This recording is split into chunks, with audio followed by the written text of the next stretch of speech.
to Spaceforedit. My name is Cynthia. I am an interior designer, and today we will be talking about one of the most important things that a designer can have, and it is your interior design portfolio. Now, for an interior designer or any type of creator, having a strong and good portfolio is basically winning half of the battle. There's only so much you can do with talking. Even if you have top marks on your graduate diploma or you've been the best student ever, you will still need some visual proof to back it all up. And it has always been very important for me to get my portfolio and my visual material right on point. And here's why. It might come more natural for me now as I have a bit more experience and I've practiced English a bit more than I had 3 or 4 years ago. But those few years ago when I was a fresh graduate out of university and I wasn't really confident in my English, and I definitely had no idea about the design, professional language terms and all that kind of a jazz. So I was not really a confident speaker at the time, so I knew that I had to push my visual stuff. So portfolio to me has always been very, very important. And when everyone in uni were stressing out and really putting time and effort into writing up these great essays, I was really focusing on getting the design right and really thinking about how my visuals are gonna look and how I can really take that to the next level. So you can see why, in a way, I'm quite passionate about portfolio. So hopefully today's tips and tricks and just general advice will help you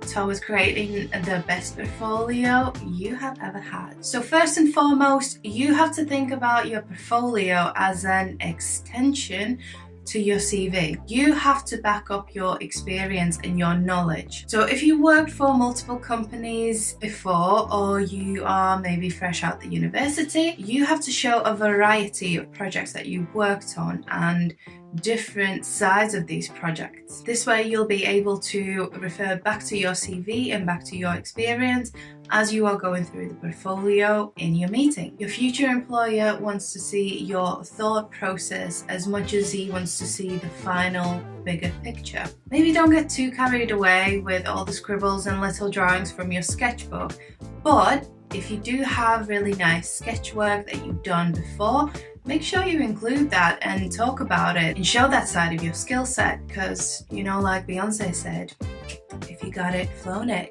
So make sure you include all of the stages, as I said before, from your sketches to your mood board to your 3D visuals, technical drawings, and of course the final photos of your installed projects. But this does not mean that all of those photos, all of those images, all that material has to be from one or just 2 projects only. Make sure you only pick the strongest pieces, the best pieces that reflect your skill set. And I would advise for your portfolio to be somewhere in between 10 to 15 slides. So as you are putting your portfolio together, make sure you have shown your ability to concentrate on the bigger picture as well as the smaller detail. We as interior designers are expected to take into account all the surroundings and take some sort of connections from it and draw it into the new designs. So a good way of showing that you have practiced this bigger picture thinking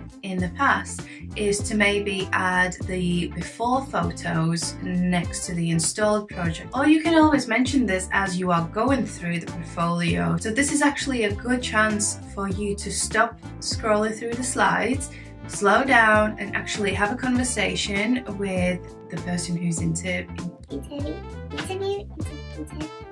Why does that not sound right? Anyways, this gives you the opportunity to sort of explain how the project came about, how you draw the inspiration from the surrounding environment, and how the whole design came together. Same applies to showing that you know your stuff around detail. Bring out this element in your detailed drawings and your technical drawings where you can really zoom in, let's say, a counter detail if you've done like a counter for a cafe or a bar, or maybe you have worked on a nice display wall that really needed your attention, or you have worked on a nice lighting scheme that really was the main focus point in the room. A really nice example of attention to detail would also be a nice picture of a fixed seating, or maybe an armchair that you've really thought about the detail on that, button back, maybe different combinations of materials and fabrics. Basically, your future employer will be looking through your portfolio for any kind of evidence that you can deliver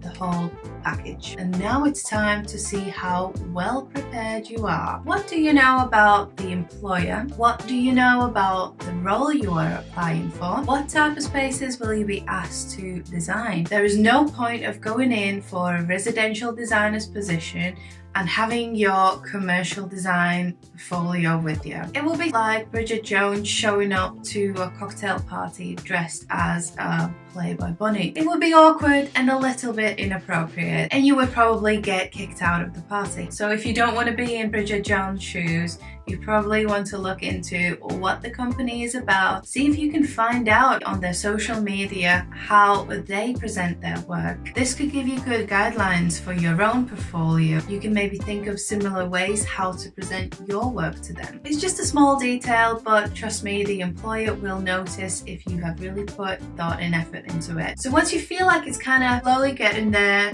step back from it, put your skeptical shades on, and see if there is any work that really stands out from the whole portfolio. If a random person would just pick up your portfolio, someone who doesn't know anything about design at all, would there be anything that really stands out, something that you are really proud of, and you can say that, yes, that is a unique, juicy piece of work? You have to remember that your employer has probably seen it all, and they need people who can make their own design decisions. Well, okay, maybe not at first, but eventually no one will have time to hold your hand and answer all of your questions. So you have to show that you have a potential to take charge of a project and tie it all together. Now the final decision is whether to go digital or go old school and print your portfolio. I would suggest go digital. It is 21st century. Everyone is used to zooming in and zooming out, so you need to make sure that your portfolio is up to date with the tech. But if you really want something touchy-feely, tangible, then a good idea would be to print out some of your best drawings in a really big A1 or A0, maybe not A0, that's a bit too much. But print your drawings out on an A1 sheet, and then you can just roll it up, put it in your tube portfolio, and just have it on the side as a nice to have in case the conversation is nice and creative and it flows well and you feel comfortable in taking those drawings out and maybe going over them in more detail. Now there's a few things you need to consider about having a digital portfolio. So first of all, it's really up to you whether you want to upload your portfolio online and make it as a nice website, or just keep it to yourself and keep it on a stick, on a cloud, on Google Drive, on your computer, on your phone. I don't know, just keep it somewhere. But having a website is a little bit expensive, I guess, if you only need it for the time whilst you are looking for work. But at the same time, it's a good thing to have to just share throughout all the social platforms. And I'm not just talking about Instagram and Facebook. We talk business here, so you really need to get into LinkedIn and just promote yourself over there. It's easier to be found that way rather than just sitting at your home with your printed portfolio sitting under your desk and waiting for the day to be brought out. If you've chosen the digital route, make sure you have something to show it on. So most likely you will have either a laptop or an iPad or any sort of a screen big enough to show off your work. So make sure everything is charged on the day and you have no awkward situations when you are hectically running through your bag trying to find a charger and then trying to find a plug-in point. No, make sure you're charged, as well as no fingerprint policy. That is the most embarrassing thing that could be, and it's quite disgusting as well. Have some manners and clean your screen. Next thing you need to do with your portfolio is to have a more compressed email-friendly version. And of course, USB sticks. Those little boys and girls are still around. They've not gone anywhere. People still have USB ports on their computers, so make sure you've got a spare USB stick with you where you have saved your portfolio as a PDF. And if the employer or the recruitment agent really need a copy of your original portfolio file, then you've got a copy to share with them. And while we're on the trends subject, let's have a quick chat about social media. Social media presence and personal branding is slowly getting recognized by employers. So more and more employers are expecting the employees to share their work on their personal platforms, or even creating their company specific accounts for their employees to share the everyday work. So if you want to be one step ahead of the game, I would suggest really to think about how you can start to expand on the social media. Maybe it is a specific Facebook page that you can create, or on your Instagram, create a design specific profile. No family photos, no here's my Sunday morning coffee and my lovely puppy. None of those photos. Everything needs to be design specific and quite inspirational. So I think that is it. We have covered quite a lot. So we've talked about what to include in your portfolio. We talked about all the stages. We talked about big picture, smaller detail. We looked at digital versus printed portfolios. So if you have any portfolio specific questions, make sure you comment below and let me know. I would love to answer it. If you would like to connect with spaceforedit family, please do join my Facebook page. Practice what you preach. I will put a link to it down below in the comments section. That is basically a good platform to be, kind of keep up with all the new updates that I post on Instagram, as well as for yourselves to just comment on it, start a discussion. So share the love, click that subscribe button, and make sure your notifications are on for all the new stuff that's coming your way.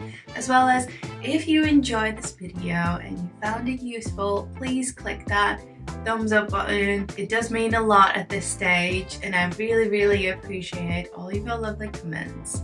That's it for now. I hope you found this useful, and I will see you in the next video. Bye!